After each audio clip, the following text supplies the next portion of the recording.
RSS പ്രസിദ്ധീകരണം ഓർഗനൈസറിലെ ക്രൈസ്തവ വിരുദ്ധ ലേഖനത്തിനെതിരെ പ്രതിപക്ഷം രംഗത്ത്. RSSന്റെ നിഗൂഢ അജണ്ട അടിവരയിടുന്നതാണ് ഓർഗനൈസറിലെ ലേഖനമെന്ന് പ്രതിപക്ഷ നേതാവ് VD സതീശൻ കുറ്റപ്പെടുത്തി. ലേഖനം തെറ്റാണെന്ന് കണ്ടപ്പോൾ പിൻവലിച്ചതായി BJP സംസ്ഥാന അധ്യക്ഷൻ രാജീവ് ചന്ദ്രശേഖർ പറഞ്ഞു. കത്തോലിക്ക സഭയുടെ ഭൂമിയുമായി ബന്ധപ്പെട്ട ഓർഗനൈസറിൽ പ്രസിദ്ധീകരിച്ച ലേഖനമാണ് വിവാദമായത്. വഖഫ് ബോർഡ് കഴിഞ്ഞാൽ രാജ്യത്ത് ഏറ്റവും കൂടുതൽ ഭൂമി കൈവശം വച്ചിരിക്കുന്നത് കത്തോലിക്ക സഭയാണെന്ന് ലേഖനം ആരോപിച്ചു. ലേഖനം ന്യൂനപക്ഷങ്ങൾക്ക് നേരെയുള്ള അതിക്രമത്തിന്റെ തുടർച്ചയാണെന്ന് പ്രതിപക്ഷം വിശേഷിപ്പിച്ചു. RSSന്റെ നിഗൂഢ അജണ്ട അടിവരയിടുകയാണ് ഓർഗനൈസർ എന്ന പ്രതിപക്ഷ നേതാവ് VD സതീശൻ കുറ്റപ്പെടുത്തി. ഞങ്ങളിത് നേരത്തെ മുന്നറിയിപ്പ് നൽകിയതാണ്. വഖഫ് ബില്ല് വന്നതുപോലെ തന്നെ ചർച്ച് ബില്ല് വരും.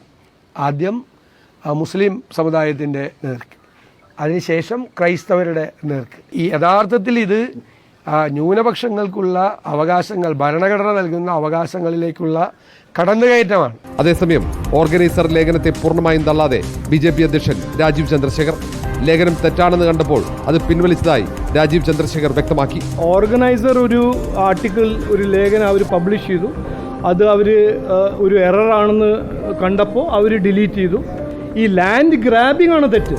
ഫാമിലി ലാൻഡ് ഗ്രാബ് ചെയ്യുമ്പോഴോ വഖഫ് ഇങ്ങനെ ലാൻഡ് ഗ്രാബ് ചെയ്യുമ്പോൾ അത് തെറ്റാണ്.